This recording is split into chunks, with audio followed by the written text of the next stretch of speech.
দলের এক সময় কর্মী ছিলেন, সেই টিএমসি দলের কর্মী থেকে যখন বিজেপিতে গেল সে ধুয়ে ফুটে সাফ হয়ে গেল। আজকের বর্তমান তিনি আজকের কোচবিহারের সাংসদ, তিনি একজন বাংলাদেশি প্রমাণিত হয়েছে। সে বাংলাদেশি প্রমাণিত করেছেন সুপ্রিম কোর্টের একজন আধিকারিক।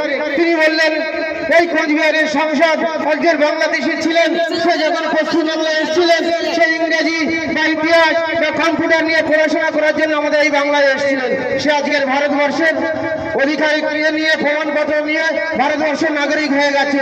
আজকে তার জন্য কিছু নেই, যে বিজেপিতে যাবে সে হচ্ছে তুলসী পাতা হয়ে যাবে, আর যারা বাংলার কথা বলবে তারা হচ্ছে বাংলাদেশি। এই হচ্ছে বিজেপির কালচার, এই হচ্ছে বিজেপির ভাষা। তাই বন্ধুগণ, আপনাদের সামনে আমার কিছু বলার নাই, শুধু দু চারটে কথা বলবো। সেটা হলো কি, আমি একটা কবিতার মতো পড়ে সেই হিসাবে আমি বক্তব্যকে দিয়ে দেবো। তার কারণ এখানে আমার এমএলএ সাহেব বসে আছে বা অনেক বসে আছে দীর্ঘক্ষণ সময় এই বৃষ্টি ওয়েদার নিয়ে আপনারা আমাদের মধ্যে যথেষ্ট সময় দিয়েছেন। তাই আমি বলবো, আমাদের ছোট গায়ে বড় বড় নেতা উপদেশ দিয়ে থাকে, আর বড় জ্ঞানে তার বড় ব্যথা, বিপদে পায় না কেউ খুঁজে, পায় না কেউ খুঁজে, কাজে ঠান ঠান অসময়ে মাছির মতো ঘরে ঠান ঠান আমাদের ছোট গায়ে বড় বড় নেতা। এমন ভাবে ভাব নয় তারা যেন এই সমাজের মাথায় তারা আবার যদি একটু সুযোগ পায় যেখানে সেখানে থামা দেয় রাতে দিনের বেলায়। এই হচ্ছে আমাদের এই অঞ্চলের বড় বড় নেতা। তাই বলছি বন্ধুরা, যারা যাদেরকে কালিমালি করার চেষ্টা করছে সেটা ঠিক আছে, কিন্তু আজকের টিএমসির ব্যানারে মামাটি মানুষের সরকারে আমরা যারা একসঙ্গে এখানে টিএমসি দলটা করি, মামাটি সরকারের দলটা করি, এমএলএ আব্দুল খালেক মোল্লার হয়ে আমরা যারা কাজ করছি তাদেরকে কালিমালিতে করা দিয়ে একজন চেষ্টা করছে।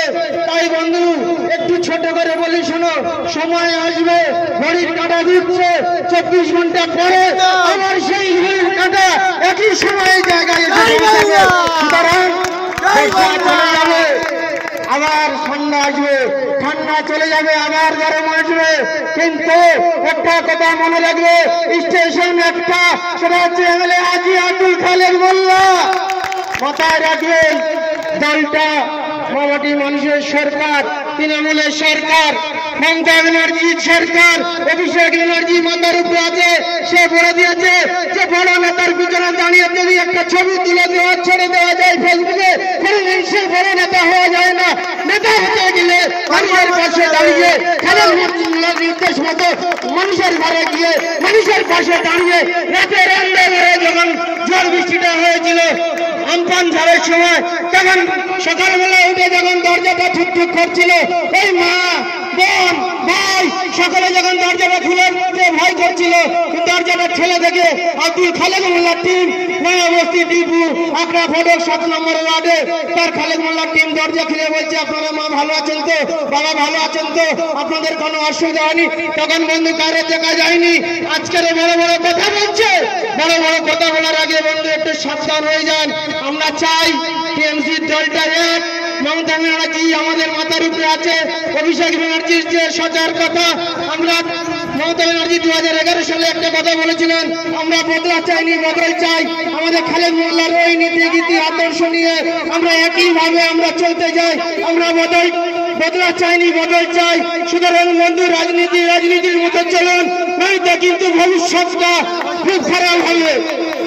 একটা স্পষ্ট ভাবে বলে দিয়ে আসুন, যদি এলাকা পরিষ্কার করতে চান, এলাকার সচ্ছল ভাবে আমার মা বোনরা যদি তাদের ঘরের বাচ্চারা পরিষ্কার ভাবে স্কুলে যাওয়ার জন্য, পড়াশোনার জন্য, রাস্তাঘাট লাইট ট্রেন সমস্ত কাজের জন্য যদি আমরা পরিষেবা দিয়ে থাকি, কাঁধে কাঁধ মিলে প্রত্যেক পাড়ায় প্রত্যেক জায়গায় প্রত্যেক বাড়িতে গিয়ে যাবো। যদি নোংরামে পরিষ্কার করতে হয়, চলুন সবাই একসঙ্গে মিলে কাঁধে কাঁধ মিলে আন্দোলনটা করবো।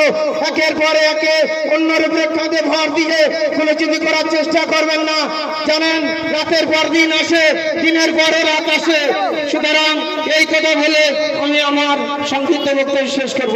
এবার আপনাদের সামনে জয় বাংলা তার মূল্যবান কথা কিছু বলবেন।